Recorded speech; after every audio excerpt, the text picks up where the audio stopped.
mengimbangi permainan dari Deltras ya, sehingga mereka bisa mendapat peluang untuk membuat gol. Bola kembali berhasil dikuasai oleh para pemain Deltras. Intercept Perseba kali ini, Danilo Fernando. Laumbu.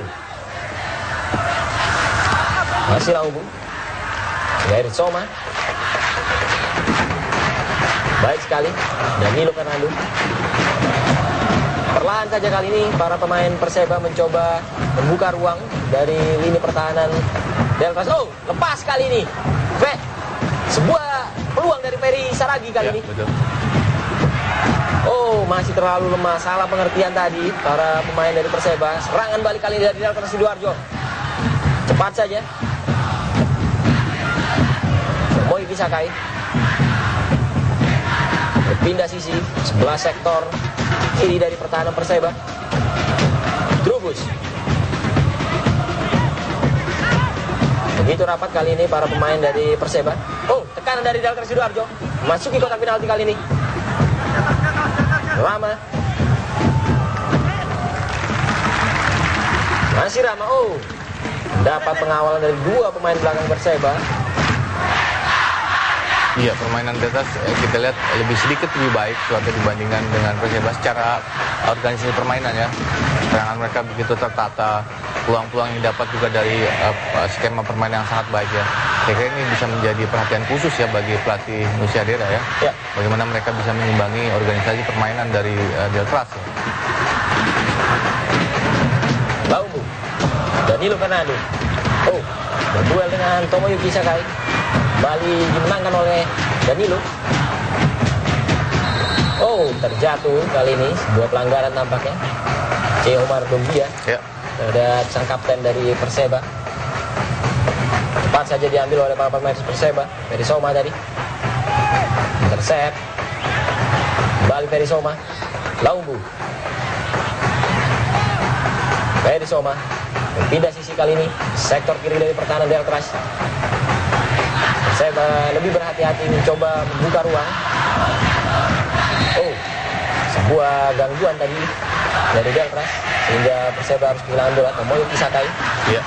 Dan menarik juga kita lihat duel di tengah buat ya, Tomoyuki melawan Danilo tadi kita lihat. Ya. Tentunya Perseba juga masih ada Da Silva ya, hanya dia lebih bermain ke dalam ya sebagai jangkar. Dia salah satu pemain terbaik yang pernah tampil di divisi utama ya. 2009-2010 dia menjadi pemain terbaik divisi utama ya. Ketika itu masih bermain untuk Persibo Bojonegoro, Da Silva. Dan memang menjadi kreator bersama Danilo Fernando di lini tengah dari Perseba sejauh ini. 3 kemenangan sudah diraih oleh Perseba Bangkalan. Betul. Sebuah tendangan bebas bagi Perseba kali ini. Danilo Fernando. Langsung saja Danilo. Dihalau saja oleh barisan pertahanan dari Deltras. Deltras Sidoarjo mencoba melakukan serangan balik. Hamido. Oh, lepas tadi kontrol dari Hamido. Perseba kembali melakukan tekanan kali ini. Oh, baik sekali pergerakan dari Ferry Saragi. Masih rapat dan dibaca dengan baik oleh Omar Dombia.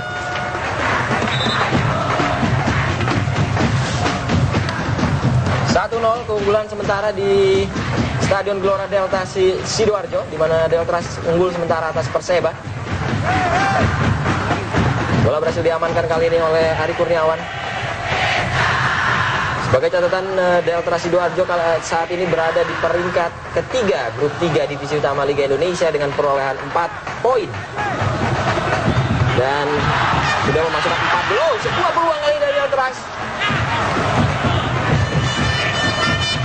Iya, bagaimana serangan demi serangan yang dibangun oleh para pemain Deltras Sidoarjo. Transisi yang dikatakan oleh Joko Susilo tampaknya diperagakan oleh para pemain The Lobster. Iya, lagi-lagi juga di sisi lain ada kelemahan dari pemain belakang di Perseba ya, kelengahan maksud saya Suat. Tadi kalau Marzuki tadi dapat peluang yang lebih baik, saya kira bukan tidak mungkin gol akan tercipta ya. Karena memang dia berdiri cukup bebas ya, mendapat bola dan berada di depan gawang dari Perseba Bangkalan. Perseba Bangkalan kali ini mencoba membangun serangan. Danilo coba melakukan trupas tadi. Oh, dibaca dengan baik oleh Omar Dombia. Bola kembali berhasil dikuasai oleh para pemain Deltras. Terjatuh tampaknya salah satu pemain dari Perseba Bangkalan, sang kapten Danilo Fernando. Masih menunggu apakah Danilo bisa melanjutkan permainan. Ya, salah satu pemain Sakitan, Bu. Ya, pemain yang sangat pengalaman Suat ya. Oh, sebuah pergantian. Iya, Fandi Ahmad nih penyerang Suat ya. Jelas sekali maksud dari Nusyadera bahwa saya rasa Danilo mungkin tidak terlalu fit ya sebelum tandingan, sehingga ketika mengalami satu cedera langsung digantikan oleh Fandi Ahmad. Di satu sisi ini sebagai pergantian personil, tapi di sisi lain juga mungkin ada strategi khusus yang diniatkan oleh Nusyadera ya dengan memasukkan Fandi Ahmad. Karena posisi Fandi Ahmad sebagai penyerang, sementara Danilo sebagai gelandang Suat ya. Namun begitu saya kira sebuah kerugian juga ya, kehilangan Danilo, seorang pemain yang sangat pengalaman, pengatur serangan. Dan sejauh ini memang kita melihat bagaimana pergerakan dari Perseba berawal dari serangan yang dibangun oleh seorang Danilo Fernando bersama Victor di tengah. Ya betul. Danilo Fernando pemain yang salah satu pemain yang bisa menjadi juara di 3 klub Stuart ya. Sama Petro, Persebaya dan terakhir Persik Kediri tahun 2006 ya. Ini gol dari Empun Kuswaha. Baik sekali bagaimana seorang Empun Kuswaha. Ya, dan penempatan bola yang dilakukan pun juga sangat baik ya. Inilah salah satu catatan positif Bung Edu, di mana sebelum pertandingan seorang Joko Susilo sempat menyatakan bahwa Delta Sidoarjo sangat berharap pada 3 pemain asingnya, tapi kita harus melihat bagaimana talenta dari pemain lokal seperti Empun Kuswaha yang begitu luar biasa sudah mencetak 4 gol sejauh ini bagi Delta. Ya, memang kehadiran Kus salah satu pemain yang sangat diandalkan ya di depan dari Delta ya. Fandi Ahmad kali ini mencoba melakukan tekanan bagi Perseba. Ya, nama Fandi Ahmad mengingatkan kita kepada legenda Singapura ya, yang pernah bermain di Niat Mitra, juga pernah menjadi pelatih di Pelita Jaya ya, terutama ya. Sebuah serangan balik dari Delta Sidoarjo dipatahkan kali ini oleh Fendi Taris yang menjadi kapten menggantikan Danilo yang harus ditarik keluar karena cedera. Victor De Silva, Laumbu. Sebuah skema serangan dari Perseba kali ini. Langsung ke depan. Oh, masih salah pengertian tadi. Ada Omar Dobia. Dengan ditariknya Danilo, saya kira peran dari Laumbu di tengah dan Da Silva menjadi lebih besar Tuat ya, sebagai pengalir serangan, terutama juga sebagai grendel pertama pertahanan ya dari tengah. Oh, sebuah peluang kali dari Delta Sidoarjo. Masih dapat diamankan oleh Aditya. Pauluda, Laumbu, Victor De Silva coba melakukan serangan kali ini Perseba, gagal. Bola dapat diamankan tadi oleh Omar Dobia. Delta Sidoarjo mencoba melakukan serangan balik kali ini. Langsung saja ke depan kali ini. Trubus yang dituju. Oh, duel antara Trubus dan Miftahul Huda. Iya, 2 pemain yang dari tadi sering berbenturan Tuat ya. Karena Miftah bermain di sisi kiri dari Perseba, sebenarnya Trubus lebih banyak bermain di kanan Delta ya. Nah, sehingga potensi mereka bertabrakan atau benturan sangat besar. Tepat saja kali ini para pemain Perseba. Laumbu juga pemain yang sangat pengalaman Tuat ya. Musim lalu juga bermain di divisi utama bersama PSBK Blitar. Salah satu pemain senior dari Perseba berusia 32 tahun, kelahiran 14 April 1981. Iya, pernah juga di Persebaya Tuat ya. Kanan dari Perseba kali ini gagal. Bola kembali dikuasai oleh para pemain Delta. Serangan balik dari Delta Sidoarjo. Cepat saja kali ini dari sektor kanan pertahanan Perseba. Oh, lepas. Hamido. Offside. Lebih dahulu Hamido terjebak dalam perangkap offside. Betul. Tapi terlepas dari itu, saya kira sisi kiri atau pertahanan dari kanan dari Perseba harus benar-benar mengawasi. Ya, ini kita lihat memang offside ya, ketika bola diangkat oleh Marzuki ya, tidak salah. Pada Hamido posisinya sudah berada di belakang pemain bertahan dari Perseba. Tapi yang mau saya katakan adalah bahwa Perseba harus benar-benar mengawasi sayap ya. Bahkan 3 gol Delta sebelumnya semuanya berawal dari sayap ya, dari umpan-umpan crossing. Inilah tentunya yang harus diwaspadai oleh barisan pertahanan Perseba. Betul. Sebuah tekanan kali dari Perseba. Fandi Ahmad, masih Fandi Ahmad. Gagal tadi dari Fandi Ahmad. Bola berhasil diamankan oleh Ari Kurniawan. Iya. Pertengahan babak pertama ini tampaknya Perseba mulai menemukan ritme permainan ya Bung Edu. Dan masuknya Fandi Ahmad harus diakui sedikit mengubah permainan dari Perseba. Mereka jadi bermain lebih cepat ya. Karena memang Fandi Ahmad punya kecepatan. Ya terus Sidoarjo kali ini. Ingkus jatuh tadi. Hamido. Masih Hamido. Tidak ada pelanggaran. Oh. Apa yang terjadi? Sebuah debat tampaknya antara Hamido dan para pemain dari Perseba. Ya, satu tensi sangat wajar ya terjadi karena tensi pertandingan juga sangat tinggi saja. Yang paling penting adalah bagaimana mereka masih bisa menjaga sikap-sikap fair play di lapangan. Emosi tentu bisa saja, tapi secara ada aturannya saja. Kalaupun mereka melakukan potres misalnya. Kembali kita melihat dalam tayangan ulang bagaimana Ingkus tadi terjatuh setelah mendapatkan tackle dari Laumbu. Oh, cukup keras memang. Tampak kesakitan. Bisa mencetak gol bagi Delta Sidoarjo. Iya, dan memang harus ada cara khusus ya untuk menghentikan Ingkus ini. Pemain yang bisa dibilang the rising star ya dari Delta.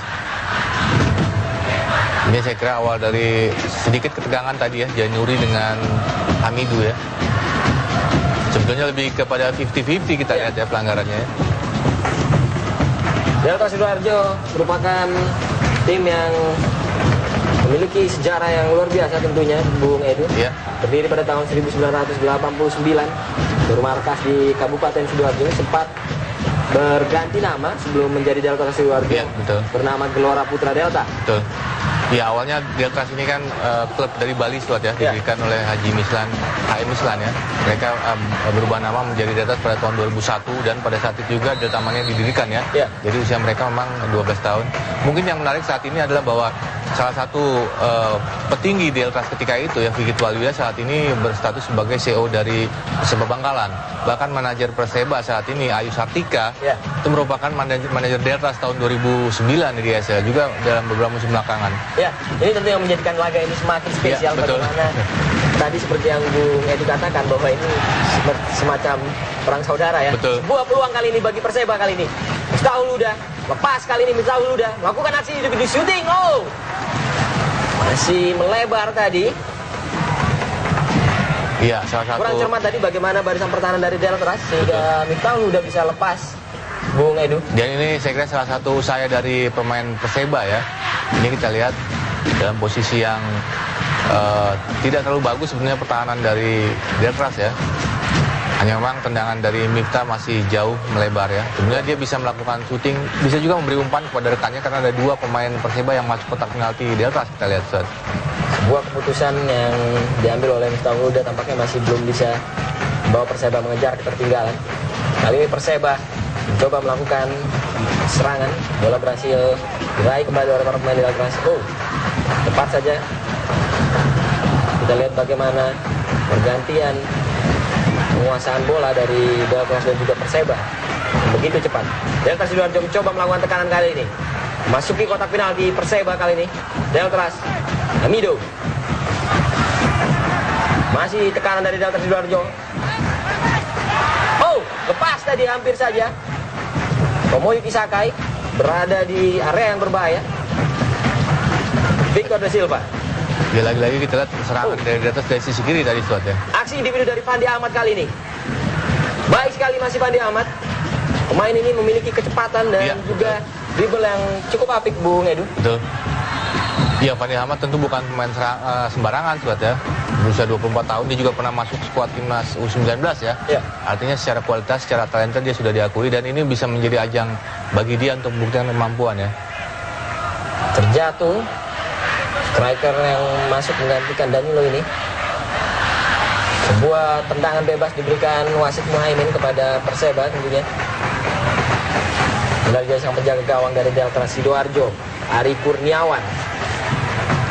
Usia 35 tahun ini salah seorang pemain senior tentunya bagi Delta Sidoarjo. Iya, pelatih Joko Susilo memang beberapa kali merotasi ya kiper Ari Kurniawan, kemudian juga pernah juga Afrianto, dua kipernya secara bergantian diturunkan. Mungkin di awal-awal kompetisi dia masih ingin melihat ya sejauh mana kemampuan kedua pemain ini. Tendangan bebas bagi Perseba. Mampukah Laskar Suramadu mengejar ketertinggalan di Stadion Gelora Delta Sidoarjo? Oh, sudah diambil kali ini. Akan diamankan oleh Ari Kurniawan. Baik sekali bagaimana antisipasi bola yang dilakukan oleh Ari. Cermat membaca arah tendangan tadi dari Perseba. Langsung saja Ari Kurniawan ke depan. Tomoyuki Sakai. Trubus. Coba melakukan serangan kali ini Deltras. Dibaca oleh barisan pertahanan dari Perseba. Jepi. Ya, Jepi pemain yang pengalaman juga Stuart ya. Pernah bersama Persik Kediri menjadi juara Liga Indonesia tahun 2006. Ya, dan tentunya sudah sepantasnya menjadi seorang kapten bagi Delta Sidoarjo. Ya, betul. Seorang pemain senior yang tentunya dibutuhkan untuk memberikan motivasi bagi para pemain muda yang ada di Delta. Iya, karena dia sudah juga merasakan atmosfer sepak bola paling tinggi ya di ISL. Ketika memperkuat Persiba juga pernah, kemudian dia di Persik Kediri juga ketika itu kan levelnya paling atas ya Liga Indonesia ya sebelum ada ISL Stuart. Kembali sebuah pelanggaran nampaknya Pandi Ahmad terjatuh. Kita kembali melihat bagaimana dalam tayangan ulang cukup keras kali ini pelanggaran yang dilakukan oleh Heri Piandoyo. Tomoyuki Sakai bagi Deltras. Terlalu jauh tadi. Tidak ada rekannya yang siap untuk menyambut umpan dari seorang Tomoyuki Sakai. Bola berhasil kembali dikuasai oleh Perseba Kasiadi. Coba membangun serangan kali ini. Oh, lepas Pandi Ahmad. Tekanan dari Perseba kali ini. Pandi Ahmad coba melakukan aksi individu. Shooting langsung. Masih terlalu tinggi tadi sebuah upaya dari Perseba, Ferry Soma. Iya, satu upaya tendangan langsung dari jarak jauh Stuart. Dan saya kira ini patut dihargai juga ya karena memang agak sulit bagi pemain Perseba memasuki kotak penalti. Walaupun masih jauh tapi ini satu awal bagus saya kira ya dari Ferry Soma, pemain yang musim lalu mencetak 11 gol di divisi utama bersama PSBK Blitar.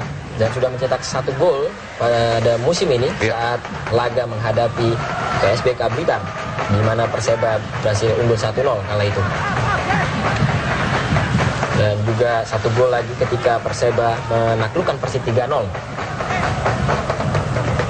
Iya, dua pemain ini Ferry dan Danilo maksud saya Stuart ya. Sejauh ini memang menjadi pencetak gol terbanyak bagi Stuart, ada bagi Perseba Bangkalan ya. Masing-masing cetak 2 gol. Delta Sidoarjo mencoba melakukan tekanan. Lepas terhadap Hamido. Shooting dari Hamido dan masuk. Hamido Tore, pemain asal Mali, menggandangkan kedudukan bagi Delta Sidoarjo di Stadion Gelora Delta. 2-0 Delta unggul atas Perseba. Ya, ini gol pertama Hamido Stuart ya, memanfaatkan kelengahan dari pertahanan Perseba Bangkalan yang mengira dia dalam posisi offside ya. Tapi ternyata hakim garis tidak mengangkat bendera. Artinya Hamido dinyatakan onside. Dan sekali lagi berhadapan dengan penjaga gawang itu sangat mudah ya bagi penyerang sekelas Hamido untuk membuat gol. Kita lihat bagaimana Hamido merayakan dan melakukan selebrasi yang sebenarnya terjadi. Memang sedikit berbau dan robek, tapi kita lihat kembali dalam tayangan ulang. Iya, saya kira ketika bola diangkat Hamido masih berdiri sejajar Stuart ya. Pergerakan dia lakukan ketika bola sudah diangkat dan itu memang tidak offside ya menurut sudut pandang dari hakim garis Stuart ya. Pemain ini memang memiliki insting yang luar biasa. Sejauh ini kita lihat di babak pertama beberapa kali dia memang sudah mengancam gawang dari Perseba. Walaupun di 3 pertandingan sebelumnya termasuk lawan Persipas belum membuat gol ya. Dan ini menjadi pembuktian dalam posisi yang sebenarnya tidak terlalu bagus ya, sempat hampir terjatuh, tapi masih juga bisa memperdaya. Betul. Aditya. Dan tadi juga kita lihat di awal-awal babak pertama dia sempat melakukan tendangan gunting ya, dalam posisi yang tidak ideal. Pemain asal Mali, Hamido Traore. Kita lihat kembali bagaimana inilah dia sebuah apresiasi dan dari Joko Susilo. Ekspresi kegembiraan tentunya di mana timnya sudah unggul 2 gol atas Perseba di babak pertama. Ya, Joko Susilo sendiri punya beban cukup berat ya karena ditargetkan membawa Deltras lolos ke ISL ya. Delta Sidoarjo sendiri adalah tim yang bermain untuk Indonesia Super League di musim lalu, berada di peringkat ke-17, lalu harus degradasi ke divisi utama. sebenarnya sangat menarik ketika harus berhadapan dengan Perseba Balikpapan yang baru saja promosi ke divisi utama pada musim ini, Bung Edu. Jadi ada dua tim yang saling berbeda misi, berbeda awal, berbeda latar belakang ya maksud saya Stuart ya. Di satu sisi Perseba ada tim promosi, sementara di sisi lain Deltas ada tim degradasi. Tapi yang menarik juga bagi Perseba Bangkalan adalah penampilan fenomenal mereka Stuart ya. Yang mengawali tahun 2009 dari divisi 3 hanya dalam 4 musim mereka bisa tampil di kompetisi profesional. Satu peluang tadi kita lihat Stuart. Tekanan kali ini dari Perseba. Kembali bagaimana para pemain Perseba mencoba membangun sebuah skema. Dahulu udah Ferry Soma. Oh, baik sekali pergerakan dari Ferry Soma. Lepas hampir saja. Ya. Dibaca dengan baik. Betul, suatu open play yang sangat baik tadi Suat ya. Kita lihat permainan Ferry Soma sudah mulai keluar bekerjasama dengan Fandi Ahmad depan. Untung tadi masih bisa diantisipasi oleh pemain belakang dari Deltas, Kasih Adi kan. Iya, Heri Fiandio atau Kasih Adi tadi kita lihat. Jika tidak, saya kira bukan tidak mungkin. Oh, sepak pojok kali ini. Hampir saja, Bung Edu, kita lihat bagaimana. Satu lagi. Cepat saja para pemain dari Perseba. Satu lagi peluang dari Ferry Soma ya. Sebuah usaha yang sangat baik dari tendangan penjuru. Dan ini saya kira mengindikasikan bahwa pertandingan masih akan menarik. Akan menjadi pertandingan yang panjang setelahnya. Dengan kepercayaan diri dari 2 gol yang terjadi dari Delta Sidoarjo, tapi memang tidak menurunkan semangat dari para pemain Perseba untuk mengejar ketertinggalan. Delta Sidoarjo kali ini terubus. Oh, jatuh. Berduel tadi. Ya, saya kira secara umum penampilan Delta juga cukup bagus ya. Mereka sangat disiplin, bahkan ada satu pemain